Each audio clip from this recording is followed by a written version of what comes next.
Hello everyone, and welcome back to my final weekly progress report. It's crazy how quickly 7/8 weeks really does go, and I am so excited to be here today to share with you how I went according to the goals I set myself over this challenge. First of all, before I get into that, I'd like to send out a huge shout out to all of the amazing women who took part in this team challenge. The results were certainly phenomenal. We lost over 200 kilograms collectively across the whole cohort and gained 22.3 kilos of muscle mass. So a truly wonderful result, and honestly, irregardless of the amount of body composition change, every single person who took part in this challenge should just be so proud that they took the time to put themselves first, to reset, focus in on habits, and even if you didn't quite hit your goals, trust me, you've made the very first step, and sometimes the hardest step, which is just getting started. Now it's about continuing that momentum forward. So let's go through the 3 goals that I set myself over the course of this last 8 weeks. The first one was to have fun every day, and I've got to be honest, I started off well with this challenge, but as things really started to ramp up at the gym and we had more people coming on board, which is fantastic, I did definitely pick up extra hours.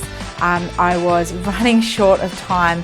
I will say that the last 7 to 8 weeks has been a huge balancing act, and one that I have walked away learning a whole bunch of things in terms of what is my true capacity. I feel very proud of obviously what I've accomplished over the last few weeks, but going into next year, I definitely am going in with a slightly better plan in terms of how to manage Sky, how to manage my work, how to manage the things that I really love to do, which is being front and center in 23W, while also getting the much needed downtime that I need to allow myself to find a little bit of extra fun that is outside of health and fitness. So that goal definitely is a little bit more TBA. And as I said, hopefully in 2021, I can strike a slightly better balance when it comes to all of that. When it came down to my strength goals that I set myself, I wanted to hit a 140 kilogram deadlift. And to be honest, I knew that was going to be a huge push, and I really struggled. I changed my training program quite significantly in the last 8 weeks or so, where I was focusing really on a more powerlifting style of training, so focusing on progressing on my deadlifts. However, I also had the weight loss goal in mind, so the chances are I just was not eating enough calories to really be putting on the muscle mass that I needed. And because I'm not a new person to strength training, I've already made tremendous gains. So that's something to take home here, team, is if you're just starting out lifting weights and you're seeing someone like myself or one of the girls who's been in training for a while, and you're seeing that they've got a huge amount of weight on the bar and you go, wow, that is impressive. That's just because you're new. You'll find that your strength will improve so much faster than what our strength will improve, and you've just not really hit your strides yet.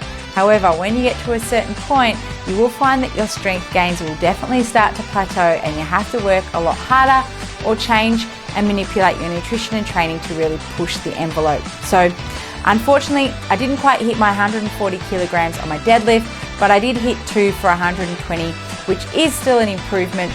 But this year, next year, 2021, I'm going to be working towards hitting that. And to be honest, that is pretty much where my 1RM sits. I have pulled 150 kilos before. That was a couple of years ago. So let's just see how I go. And obviously, sleep plays a huge part in the whole recovery process.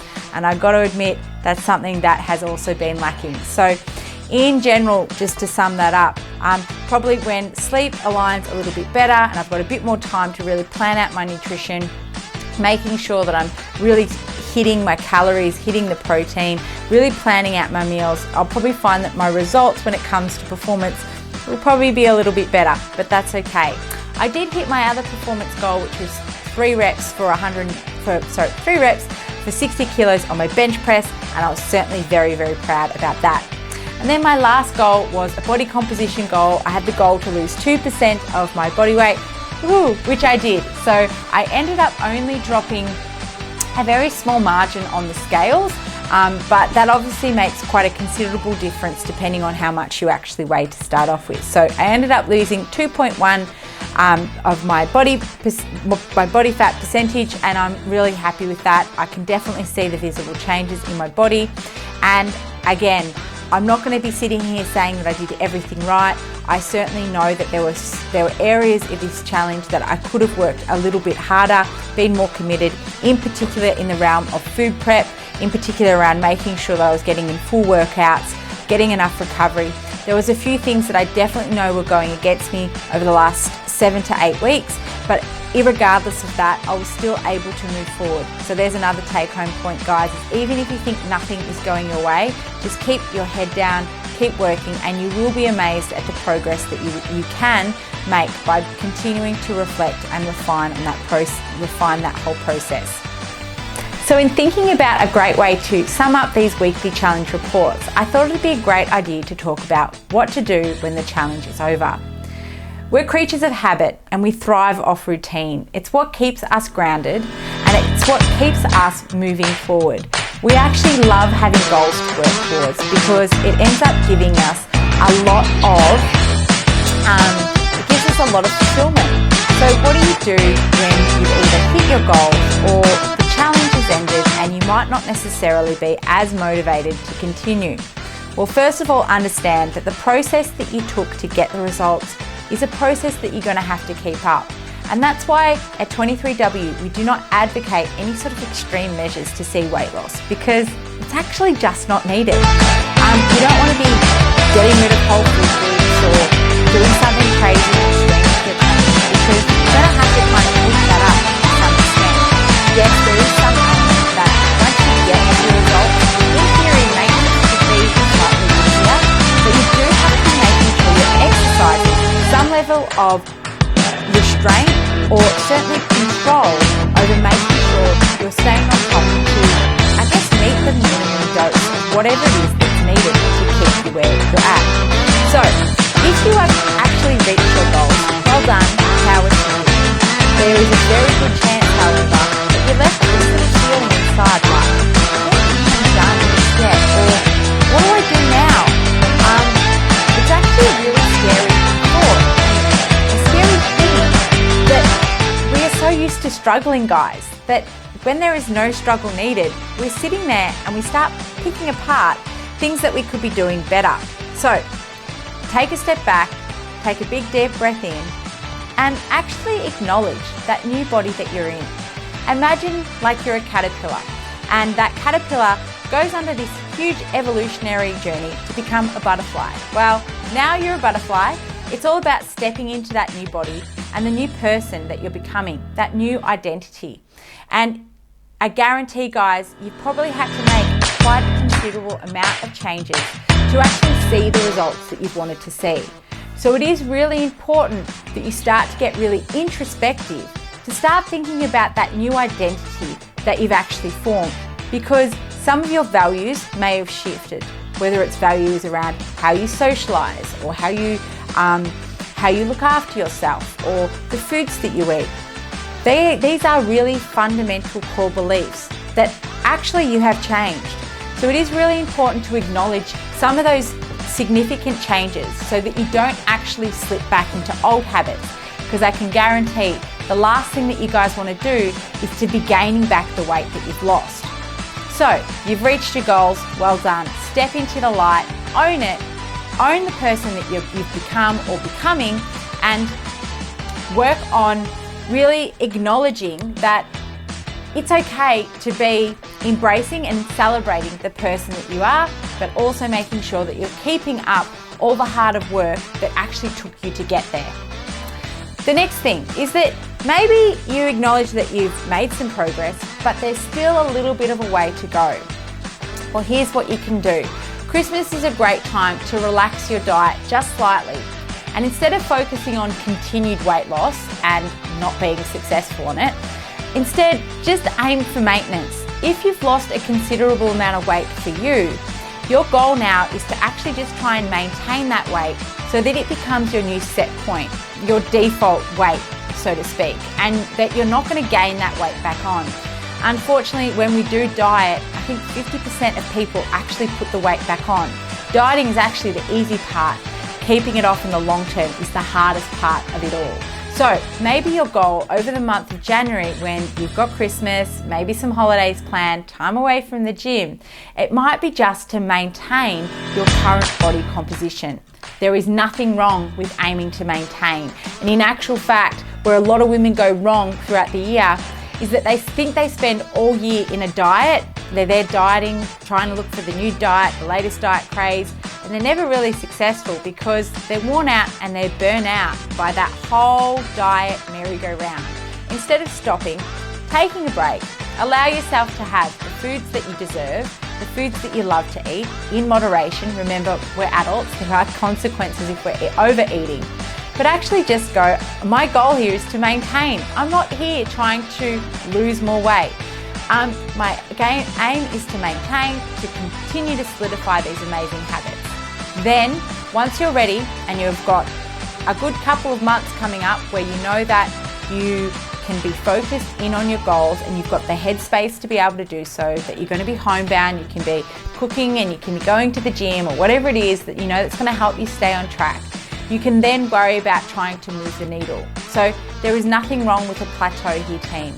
And if I think about my own goals currently, my goal is to maintain my current body composition as I take a few weeks away from the gym to really enjoy time with my family and time away from work and really unwind and acknowledge what that actually feels like, because as a business owner, we're so used to hustling all the time. I'm so used to doing everything myself that now I'm at the point where I actually don't need to be doing that, and I've got great staff. So it's about actually moving in and stepping into that new identity that I've created for myself and letting that feeling sit with me and not let myself be anxious over the work that I should be doing and maybe even the work that I should be doing in the gym. I've gotten myself to this point now. And in actual fact, as I just said to you, I did change my training quite significantly over the last 8 weeks. So instead of training 4 to 5 times a week, I was currently training 3, and I was able to maintain my muscle mass and lose body fat at the same time. And that's honestly, guys, that is what you get when you start to really learn how to train effectively and efficiently with weights, that you can actually cut down on the frequency of your training if the intensity is there. I just took a massive sidestep sideways there and went way off track. But that's okay. I'm hoping that the content that I'm giving you right now is somewhat valuable. So there is nothing wrong with aiming to maintain. As I said, my goal in the next couple of weeks is just to maintain my body composition over summer. I plan on having a lot of fun. I plan on doing some great workouts and really just enjoying being back in my own body. And then possibly in the new year, I might put myself on a bit more of an energy surplus where I can focus in on building a bit more muscle mass, knowing that the chances are I might and I will probably build a bit of body fat too, because you generally build when you're on an energy surplus trying to build muscle mass. Most girls build it at a ratio of 1:1. So every 100 grams of muscle mass, you generally will also put on 100 grams of body fat. So I don't really want to be doing that over summer when I want to look great in my bikini. So I'll probably be looking to build my muscle mass sometime in March or April, and I will see how I'm going. I will still keep lifting heavy, I'll keep lifting my best, I'll keep enjoying my training, but I'll definitely my training goals might be slightly different. So maintenance is a great thing to gun for. So I hope that those 2 little strategies have helped. And remember, if you have been on a heavy energy deficit, it is really important that you acknowledge that and you start to look to add calories back into your diet in a really slow, steady fashion. The last thing you want to do is have 2 or 3 huge blowouts in subsequent weeks, because you will find that your body will be hungry to be actually regaining those kilos, hungry to regain that body fat. And having done a cut before for a show to get on show as a bikini competitor, I can guarantee the body fat is very quick to build if you're there and you YOLO it and you go out and you you don't exercise any sort of restraint that you ordinarily would. And I'm not saying that you have to be perfect on the diet or the reverse diet out. You just have to show some level of consideration that you've not been eating those foods for several weeks. So it is important that you incorporate them slowly and still make sure that you're exercising some level of, as I said, restraint when it comes to adding calories back in, because the chances are is that you may have had a drop in your BMI, the set point, the amount of calories that's needed to keep the lights on. There might be a little bit of metabolic adaptation going on. Your leptin and ghrelin levels might be slightly out. So it is really important that you acknowledge that. You may feel hungrier than what you have been before. It's really important that you have just a nice, slow, steady reverse out of your diet so that you're not gaining that weight back again. So I hope that those things have helped and that you're able to sit back and really enjoy the success that you've had over the last 8 weeks with 23W. And I can't wait to embark on a new year with all of you amazing women. Next year is hopefully going to be a lot more consistent than what 2020 was, which means that we can have lots of really cool and amazing things planned and ready for you to go. So I hope you enjoyed that little video. I can't wait to speak to you soon. If I don't see you, have a beautiful Christmas and see you all later. Bye.